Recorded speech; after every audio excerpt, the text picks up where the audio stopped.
All right. I think we're ready on this side. Are you all good, Andrew?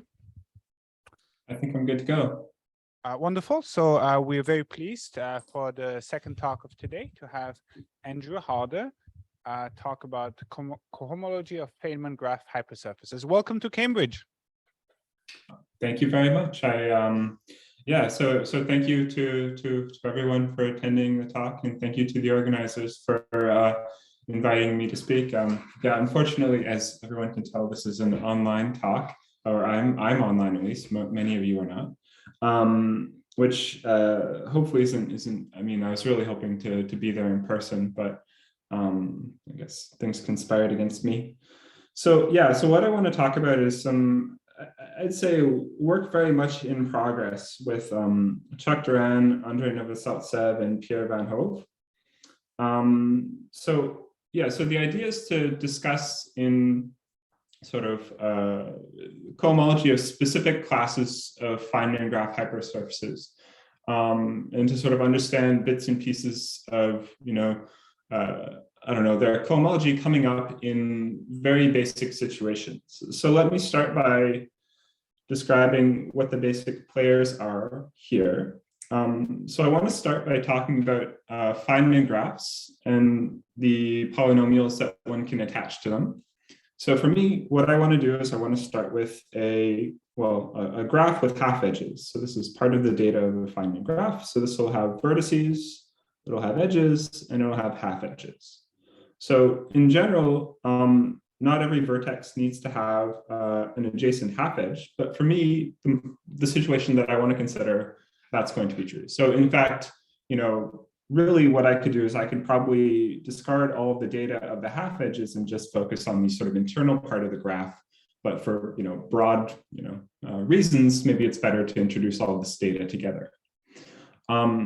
Okay, so I'm going to have this graph, and I'm going to have unique half edges attached to all of the vertices. So this is sort of the most general situation in terms of momenta. So attached to the data of this graph, I also want to choose a collection of vectors. So for a basis of loops in this graph, so for instance, in the graph that I have here, I have 3 different loops that I could choose as my basis. I choose vectors in C to the D. So D is the dimension of the sort of the physics that's sort of being described by this this Feynman graph. So this is sort of an important invariant for what I'm going to talk about today. So D is dimension. So I choose a basis of loops. The outcome is not going to depend on this, but I choose this basis, and I choose a collection of vectors attached to them. So for all the external half edges, which I've labeled P1 to PH here, of my graph, I'm also going to choose momenta in C to the D. So these are my external momenta, and these are my loop momenta. So by, it's called conservation of momentum, I guess, I have that the sum of all external momenta is going to be 0. This is conservation of momentum. So this is another sort of important relation. Actually, another thing that I'm going to do, just because every vertex has an external half edge attached to it, I think I'm probably also going to just label these by the vertices. So I might also just say P1 to PV, where V is the number of vertices in the graph. Okay, so to this sort of specialized form of Feynman graph, you can attach, or to any Feynman graph, you can attach a Feynman integral. So what I do is sort of to any internal edge in this graph. So in the graph language, this is just the edges, not a half edge. I'm going to attach a vector. So I'm going to, by some combinatorial rule, which I won't say much about, I'm going to take a sum of the loop momenta and the external momenta, PV, And these are going to be taken with coefficients either plus or minus 1 or 0, depending on the interaction between the edge and the vertices or the loops. Okay, so attached to this, I then build a collection of quadrics. So these things I'll consider as quadrics in the variables which make up the loop momenta.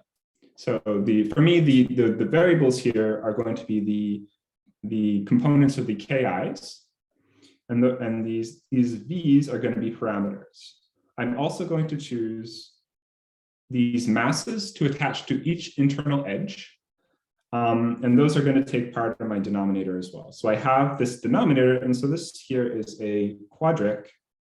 This is a product of a bunch of products of quadrics. So this is a quadric in K with parameters, the components of P or VI, and masses. So my masses and external momenta are going to be parameters, and my the components of the loop momenta are going to be the variables, and then I'll integrate out all of these loop momentum variables. So I'm not going to say anything about how well defined this integral is or anything like that at the moment. I'm just going to integrate out all these k's, and this is up to some constant that I also want to discuss. This is the Feynman integral attached to this graph. So by the Schrödinger trick, you can reduce dimension. So this is an integral that depends very heavily on the d factor that we choose to begin with.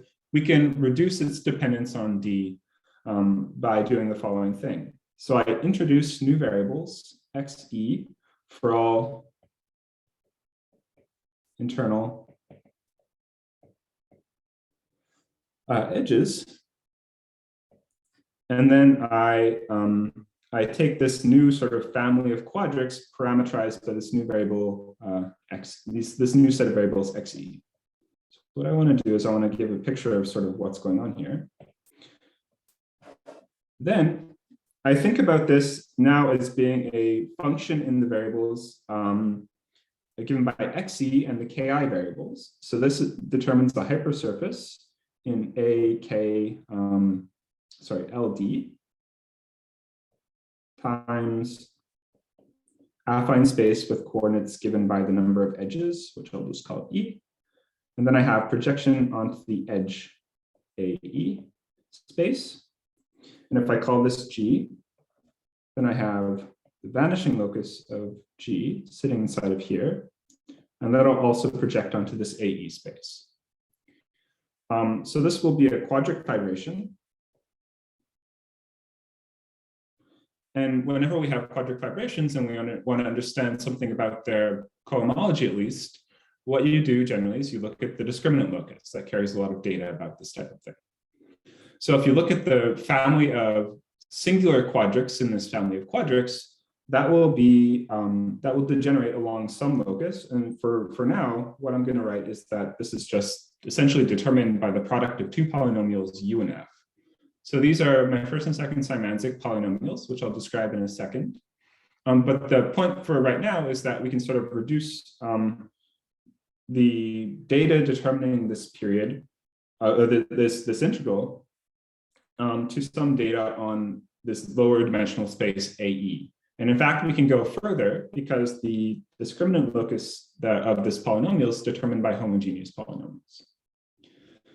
And so we get the parametric form for the Feynman integral. In fact, I should write another constant here because I don't care about constants.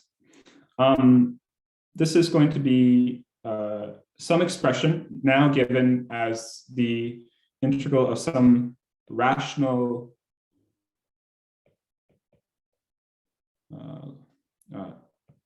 E minus 1 form on P to the E minus 1, where E is, I'm also using this as the size of E, I guess. So it's a rational form on this projective space. And then I'm going to integrate along sigma, which is points inside of this projective space, which have real representatives, which are greater than 0.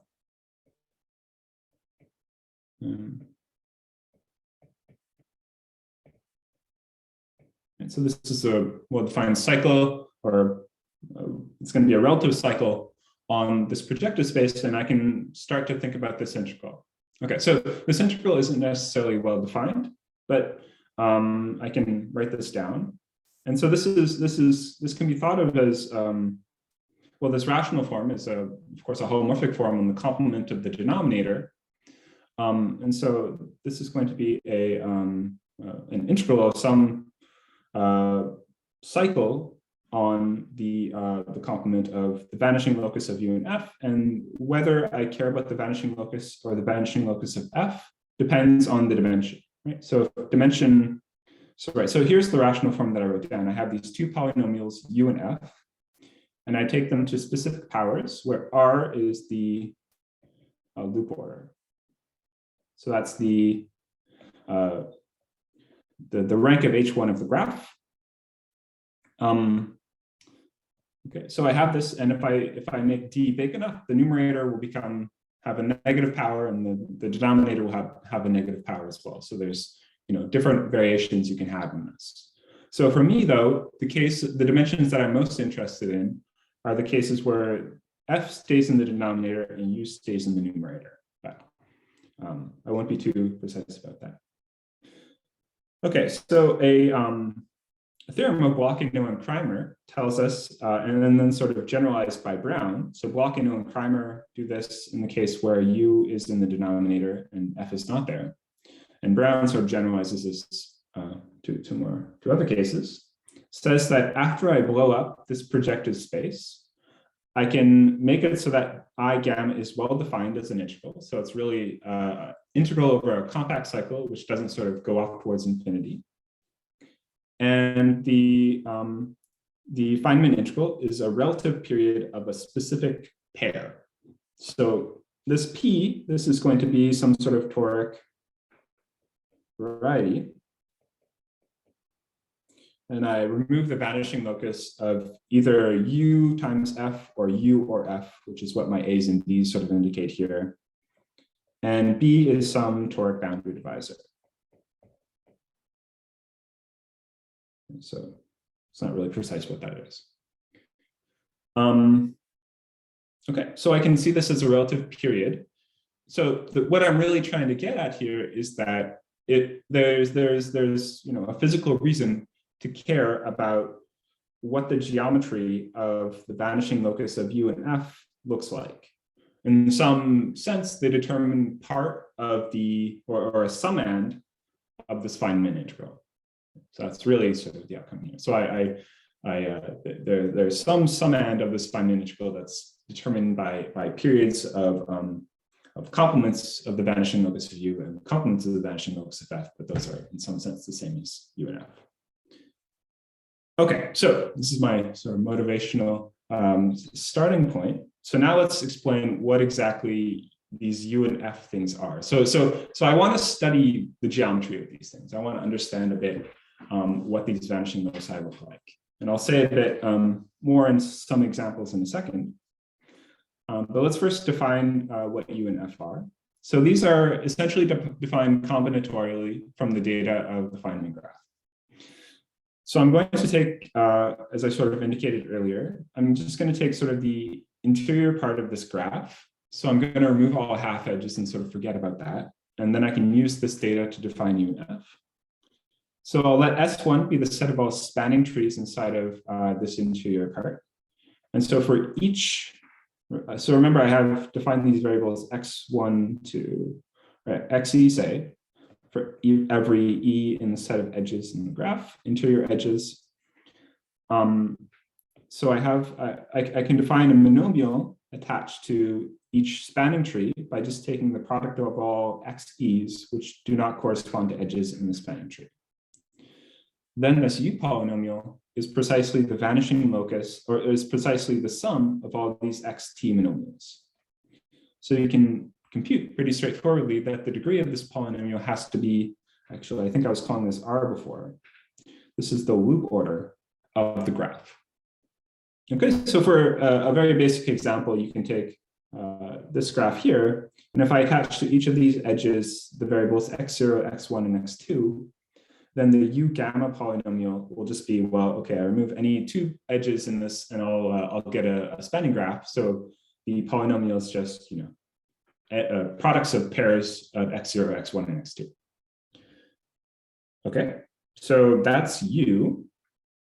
To define to define the F polynomial, it's a little bit more complicated. So I don't know if I mentioned this, I might have written it down, but I want my graph for simplicity to be connected.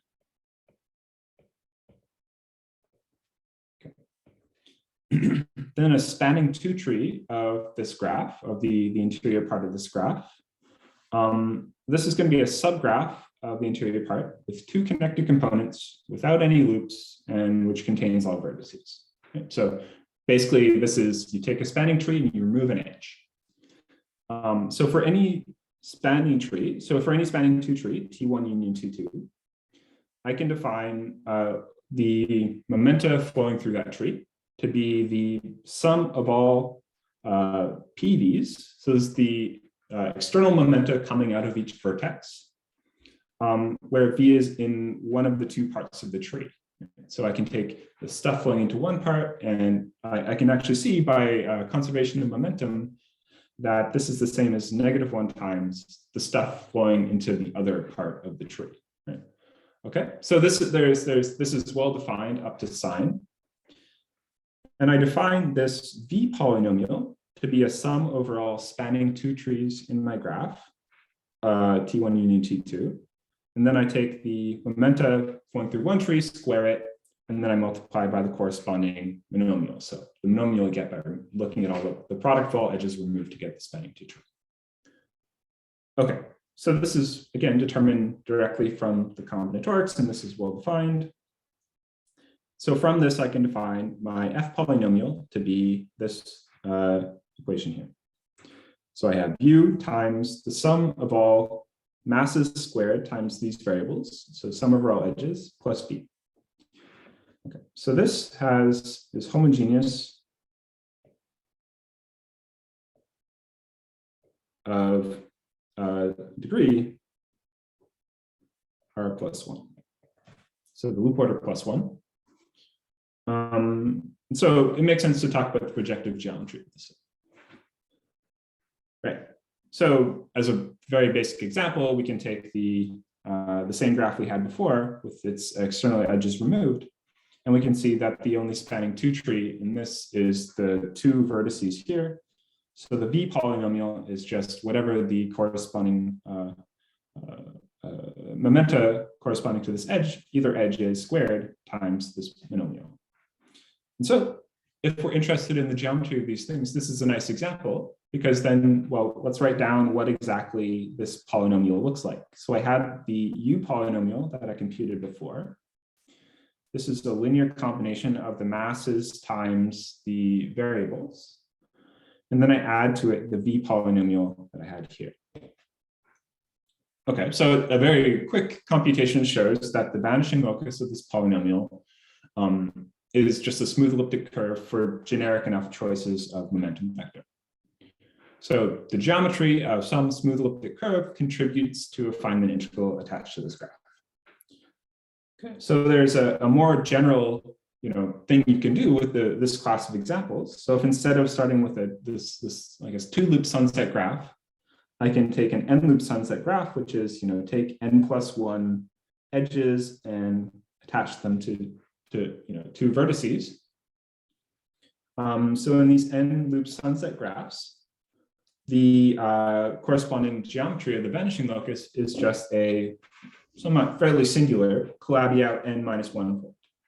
And so this has been studied fairly extensively by Klemm and a number of people around them. There's several very physicsy papers talking about the geometry and periods of these things and how they relate to various Calabi-Yau varieties and things like that. Okay. Are there any questions at this point?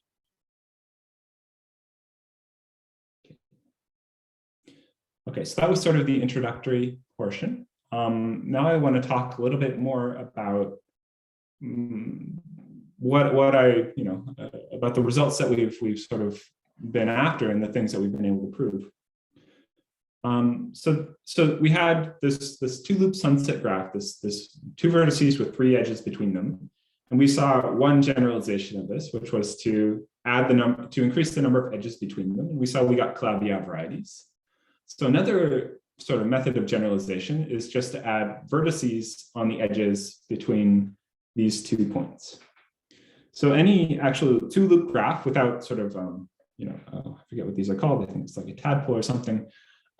So any two-loop graph without things sticking off like this is going to be of the following form. We're going to have a pair of trivalent vertices, and we're just going to have three different sort of chains of edges going between them. So this is the type of graph that I'm most interested in today. In particular, so I'll give this a name. So I'll call these gamma ABC, where A, B, and C refers to the number of edges on the chain between each of these trivalent vertices. So in the case that I have here, this is gamma 5, 3, 3. Okay. So the question that I want to answer now is like, what is the geometry of these things? And more particularly is like, what is the mixed Hodge structure and the cohomology of these things look like? That's really the question. If I want to understand something about the periods of these things, I want to understand the mixed Hodge structure and the cohomology first. Okay, and so the thing that I want to emphasize in all of this is that the answer will depend sort of heavily on the dimension of the physics that we're trying to look at, which I guess I assume from a physical standpoint makes a lot of sense, but is a little bit surprising to me. I'll make a comment that so I'm mostly interested in the vanishing locus of the F polynomial. I guess gamma A, B, C. So I'll give that a name. But if in the same case you just studied the vanishing locus of the U polynomial, which is something that has been done quite a bit in the literature, I think maybe more like 10, 15 years ago. I mean, that's not dimension dependent. I mean, that doesn't depend on the dimension because there's no reference to the momentum or the masses in the definition of the U polynomial. So in that case, you don't really see this dimensional dependence, but we will see dimensional dependence here. And that's sort of one of the interesting subtleties that appears. Okay, so let's look at a couple of examples that have been computed. And I think this is sort of, from an algebraic geometry perspective, this is the collection of examples that I think have been computed in and maybe not even in the literature. So Bloch computed a couple of different examples. So he computed the what's called the kite integral, or the kite hypersurface, and the double box. Okay. So these are the hypersurfaces determined by these two graphs. And in those cases, he computed that if D is 4, if the dimension is 4, then the middle weight braided piece on the middle cohomology of this hypersurface, so XA1A, so that's, I guess in this case, it's 2, 1, 2, and 3, 1, 3. So A equals 2, 3. This is isomorphic to the cohomology of an elliptic curve. Okay, so it's a fairly simple piece of data. I mean, it's sort of interesting that it's not just that it actually is an elliptic curve and isn't just like the data of some Hodge tape mixed Hodge structure or something like that.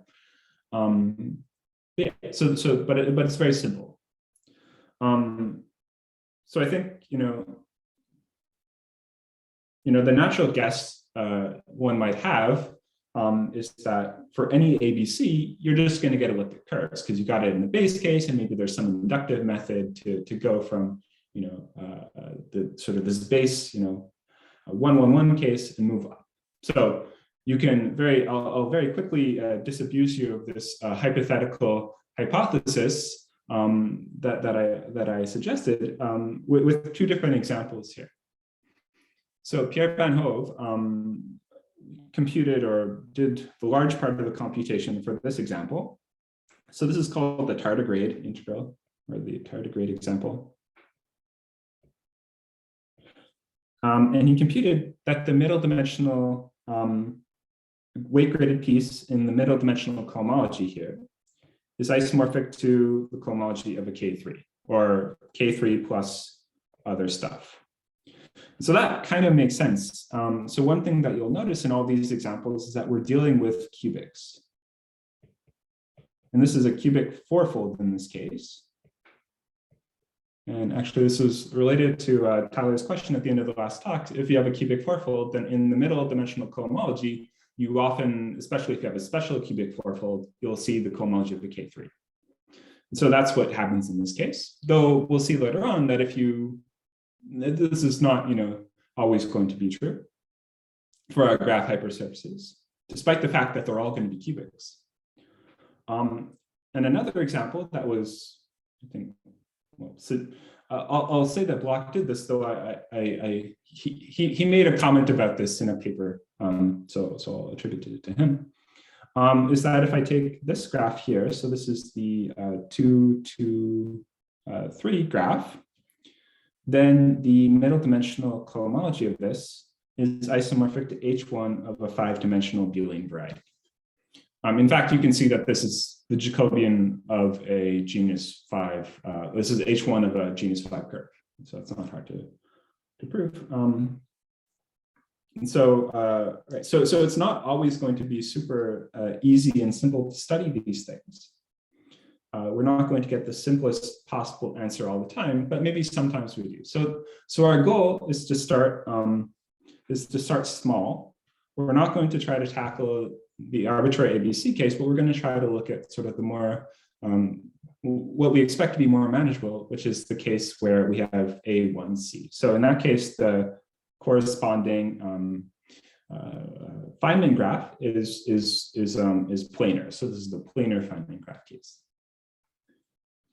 Okay, so now we have a couple different results that I want to talk about.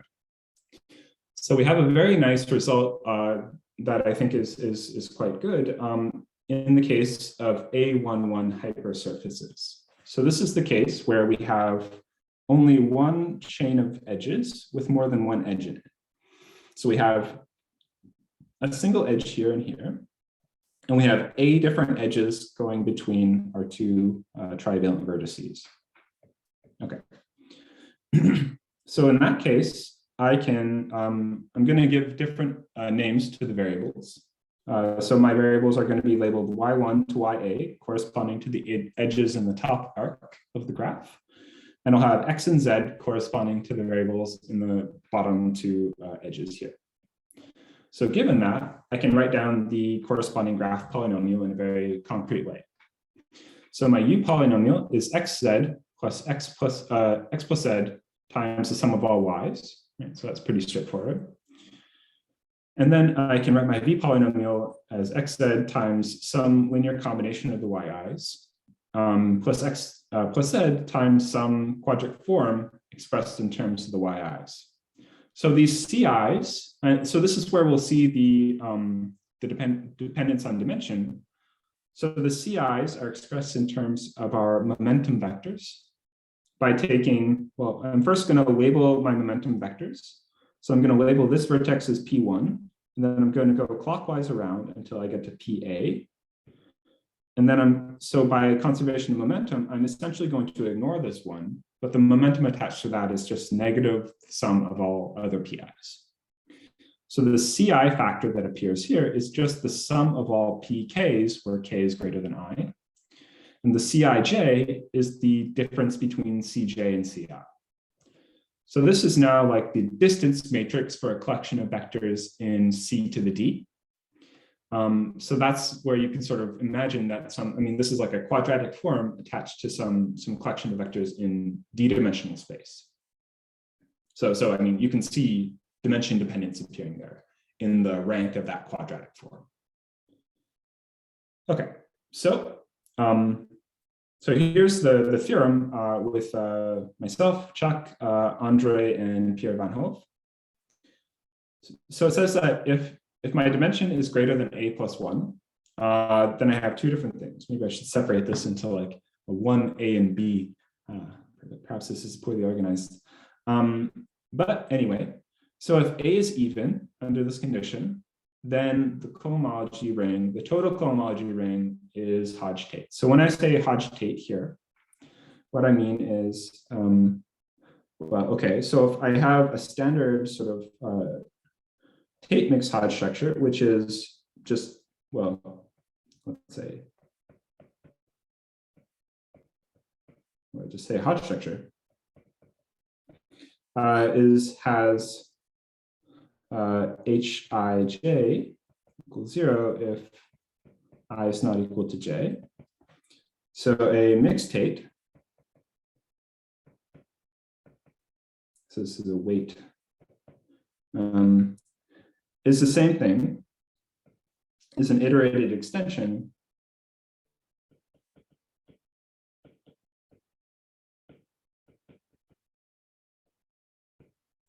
of such a Hodge structure.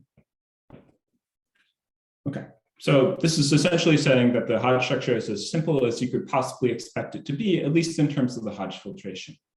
You know, given you have some, you know, necessary data on how the weight filtration behaves, the Hodge filtration is very simple. Okay, so in the even case, we just have a very simple Hodge structure. And if A is odd, then I see that the maximal weight graded piece on the middle degree Hodge, the middle degree cohomology, this is isomorphic to H1 for an explicit elliptic curve. And all the stuff occurring below this is just a Hodge-Tate piece. Right? So if I have so this is a singular algebraic variety. So the weight filtration increases until I get to the degree of the cohomology, and then it stops increasing. So I'm saying that the top possible filtered piece here is isomorphic to an elliptic curve, and the stuff below is just Hodge-Tate. So the last statement in this theorem is that if D is less than A minus 1, then the cohomology ring is just Hodge-Tate. There's nothing interesting going on if your dimension is low enough. Okay. So this is a relatively straightforward theorem to prove. So I'll give some sketch of how the proof goes. It's really quite nice and geometric to see. So first we observe that this hypersurface determined by the F polynomial coming from the U and V written down on the other page. Well, okay, if I go back here, I see that if I plug in x equals z equals 0, both of the U and the V polynomial is, they're going to vanish. So thinking about the definition of the F polynomial, which is some, you know, sum of products of the U and V polynomial, we see that this linear subspace is contained inside of XA11. So it's a cubic hypersurface containing a linear subspace of codimension 1. So if I call this Z, and I let XA11 tilde be the blowup of XA11, then I get a quadric fibration on that blowup. So this will give me a map to P1 whose fibers are quadric hypersurfaces. So this is a quadric fibration.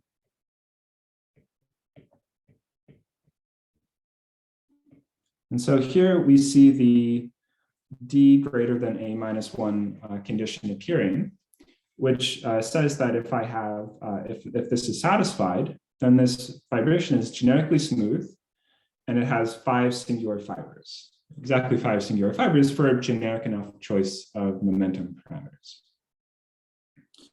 And so these fibers appear at these points. So the P1 to P4, these vary, and these correspond to co-rank 1 quadrics. And at the point 1, -1, we get a rank. Well, it's a very degenerate quadric, so it's a union of hyperplanes.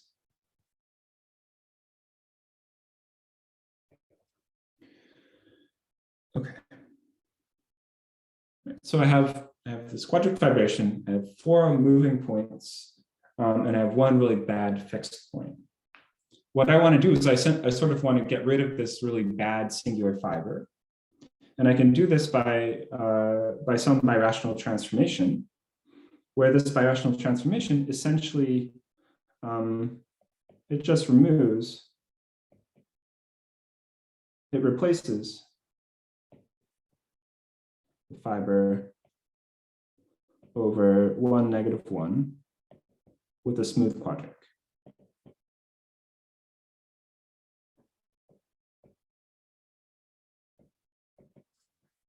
Okay, so you can essentially just do that. And then this y is smooth. And it preserves this fibration map to P1. So this is a birational map, which is consistent with this diagram. And so I have a smooth fibration in quadrics over P1 with 4 singular fibers, and I can very easily, by a Leray spectral sequence argument, just compute the cohomology of this. So by Leray spectral sequence, I can compute that these two things hold. So if A is even, then the cohomology ring is Hodge-Tate. And if A is odd, then my HA is isomorphic to the first cohomology of an elliptic curve, where E is the double cover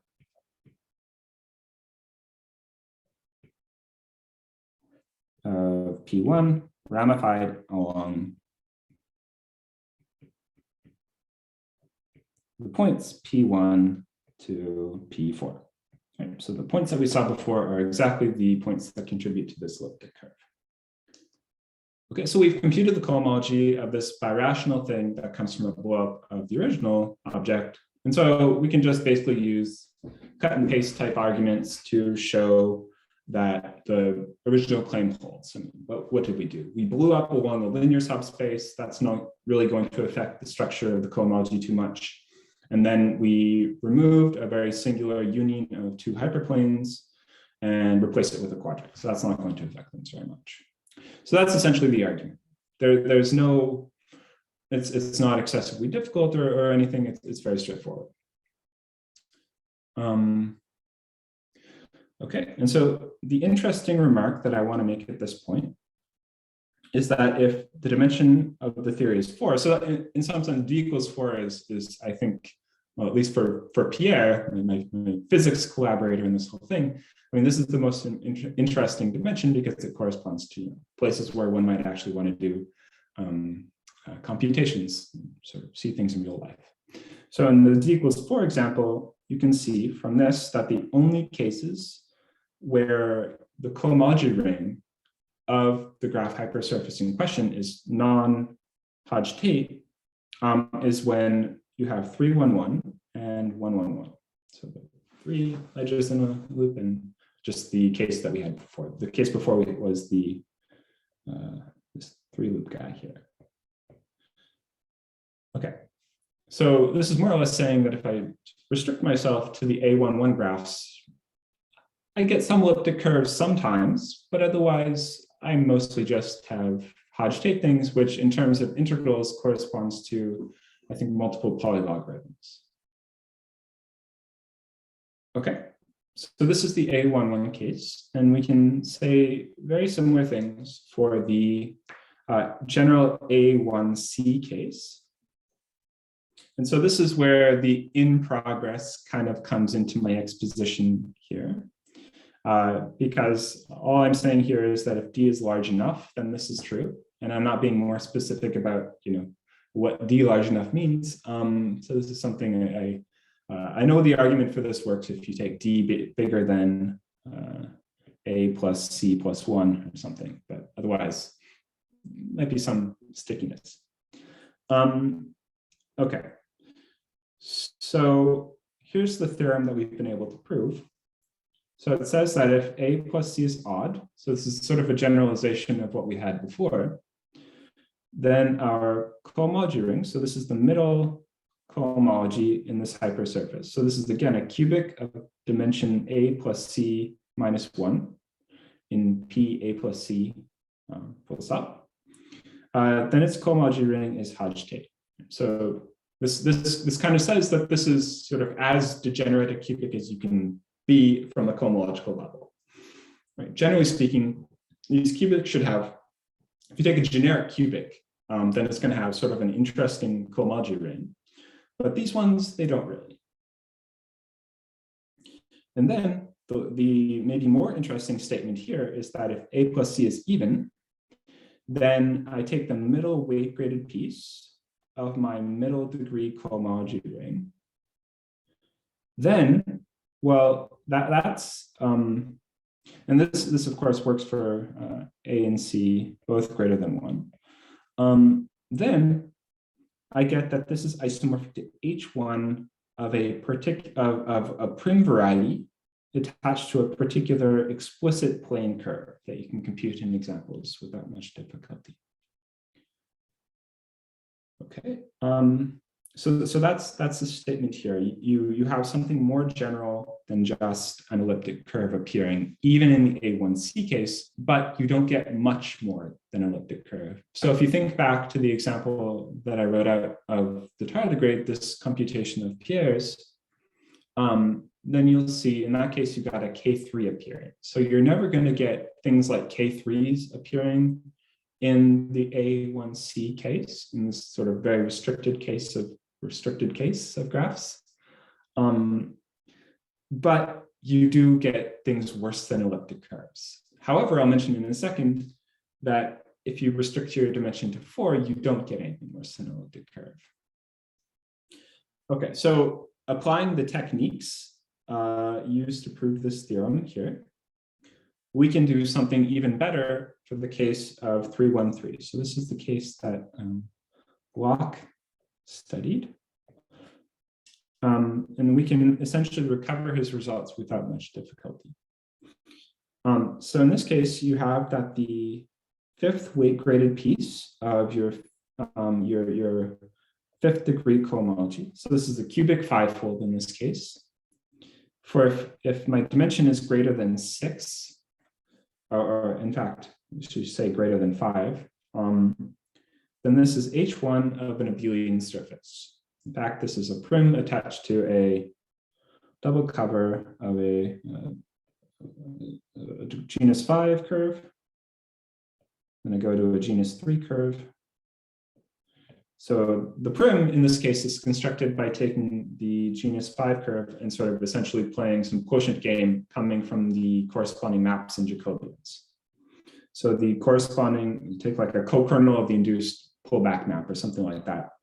And you get the genus 2 prim. In the case where d is equal to 4, which is the case that Bloch looked at, what I get is an elliptic curve, because then this genus 3 curve that I get will degenerate to a genus 2 curve. And then the prim will be genus 3, or the prim will come from a genus 3 curve mapping to a genus 2 curve. Then the prim will be genus 1. And if I let my dimension go less than 4, then I will just get nothing in that cohomology group. So we have this very nice stratification of sort of some slightly non-simple cases appearing. But as soon as my dimension gets low enough, I just get nothing. So we have this nice dependence on dimension for the structure of the geometry of these graph hypersurfaces. Okay, so are there any questions right now? Okay, so I'll say a very few number of words, a very small number of words about how the proof of this goes. In general, it's fairly similar to the proof of the A11 case. So what you do is you look at the equations for this graph hypersurface, and you see that it contains a codimension to linear subspace, which I'll call Z. So since it's a cubic containing a linear subspace, what you can do is you can take the collection of all hyperplanes, all appropriate dimension linear subspaces that's passing through this Z, and I can blow up, and that'll give me a quadric fibration. So you see that this quadric fibration trick sort of permeates the entire game. So it tells you how to go from the original expression for the Feynman integral to the parametric form of the Feynman integral. And now it's telling us how to go to a smaller dimensional expression for a similar geometric object. So I get a quadratic fibration, and once I have a quadratic fibration, the geometry or the cohomology of the total space of that fibration is very closely linked to the degeneracy locus of this map. And so what this says now is that if A plus C is odd, and I take the middle weight graded piece of the middle degree cohomology in X tilde, this is isomorphic to a surface, H2 of a surface, where S is a ramified double cover of P2 with ramification locus given by a curve, which I'll call CA1C. So that's just some curve sitting inside of P2. It's a plane curve. And so the structure of the corresponding cohomology group is very closely related to the structure of this curve. So actually, in this case, this doesn't tell us enough to get the result that I claimed before, since if the surface was known to be rational, say, then it would be enough. But just from the data that we have, this isn't enough. So what I have to do is I have to apply a different technique.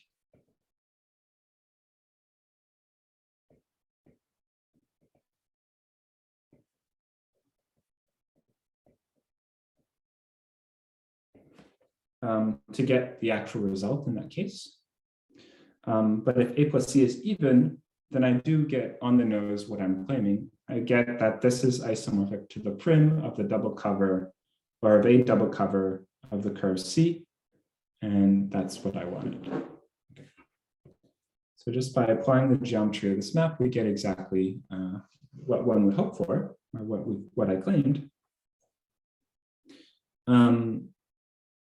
And so now what we've done is we've sort of transferred all the geometry appearing in the Feynman graph hypersurface. We've, at least cohomologically, we've transferred all that geometry to the geometry of a curve in P2. And so everything in terms of many things related to the geometry of this graph hypersurface are now captured by a plane curve. So I thought that was kind of a neat thing. So in this class of examples, we can actually just reduce dimension even further. So we went from something happening in dimension L times D or R times D. We went down to something happening in dimension given by the number of edges. And now we're going to something in dimension 2, the loop order. Okay. So I'll let CA1C be the curve of singular quadrics. And the things that I know about this curve are that its degree is given by A plus 1 plus C. So it's a plane curve of degree given by the number of edges. It has two very bad singular points whose multiplicity is A and C respectively. And the sort of major observation here is that as the dimension D decreases, it splits off a bunch of irreducible factors, and these irreducible factors have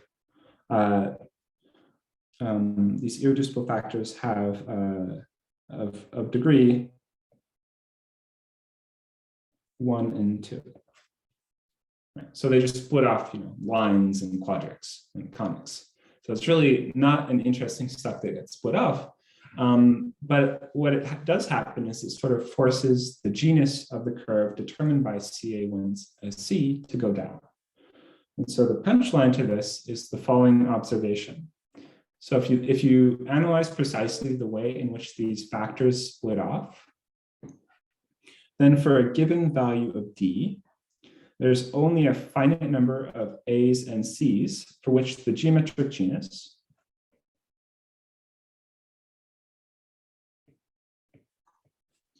of CA1C is non-zero. So this is something we sort of observed before as well, that there were a fixed number of dimensions in which, or a fixed number of values of A in which we got elliptic curves for dimension 4. And so this is a general phenomenon, which essentially says, so if I'm a physicist, maybe I might be interested mostly in dimension 4. So it says that I only get a finite number of A1C graphs that give me, I mean, I don't want to claim that multiple polylogarithms aren't interesting, but it gives me sort of more complicated data in my period integrals. So particularly in dimension d equals 4, there are only 4 different graphs of type A1C that give me non-Hodge-Tate information. And so these are the graphs 1, 3. So this is called the observatory. 2, 2, this is the kite. 3, 3, double box, and 1, 1, which is the two-loop sunset. And so in all cases, we only get elliptic curves.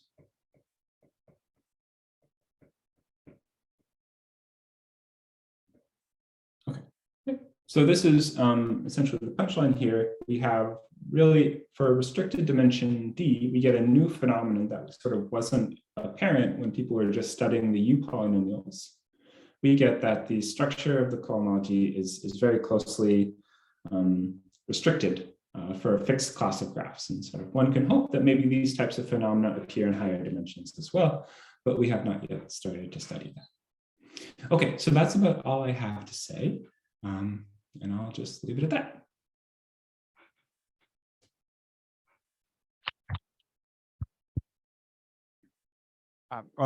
Thank you very much. I don't know if you could hear that, but everyone was clapping. Yeah. So, questions, comments? Yeah, I'll bring the microphone over. 1 second.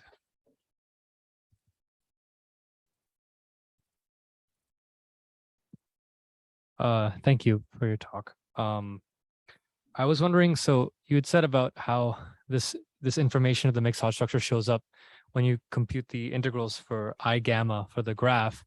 What I'm wondering is, from what I understood, like you're taking powers of the Symanzik polynomial and powers of the second of the different polynomials, and you're taking products of them. So how does this kind of mixed Hodge structure on just the second Symanzik polynomial survive when you're taking the integral of like the powers of their products and stuff? If that makes any sense, or yeah. So going back to maybe the expression before. So as long as the denominator stays the same, so this will still, this thing here, this will still give me an element in the cohomology ring of, in the cohomology H, whatever, n of, I should actually write this, sorry, of p to the n minus the vanishing locus. Let's just assume that this is, that the denominator remains like that. It gives me an element in this cohomology ring because it's just a rational differential form with pull along the vanishing locus of that. And so the thing that the power contributes to, and it's not always the case, but for instance, if the vanishing locus of F were smooth, then the power would tell me where in the Hodge filtration in this mixed Hodge structure I live. So the relationship is not so cut and dried when the vanishing locus of F is not smooth, but there's still some, containment relation, not quite as nice as one might expect, between the power of F in the denominator and where this lives in the Hodge filtration. Does that answer the question a little bit? Yeah, thank you. Okay. Other questions, comments? Maybe just a very quick one on that slide. Could you just repeat what you mean by relative period? I think. Yeah. So. Okay. Sorry. I heard some people. No. Do you have more to say? Sorry. Yeah. Oh yeah. Yeah. So I asked on the slide that you're showing right now. Can you just repeat what you mean by relative period of the pair, which is in your theorem? Okay. That's right. Yeah. Yeah. Yeah. So I have, in this case, a pairing between okay, so I can integrate a form on over an element inside of the relative a relative cohomology class, or homology class, sorry. Whatever in here. So I can just integrate on such a thing. And so it's nothing really that deep. It's really just the integral of this form over over a relative homology class. Cool. Yeah, thank you. More questions, comments? All right, so let's thank Andrew again. You probably don't hear that, but everyone's clapping. Okay, thank you. And so we will resume in about 30 minutes at 11 Canadian, Toronto time, and 4 p.m. UK time. See you shortly. There's tea and coffee for physical participants.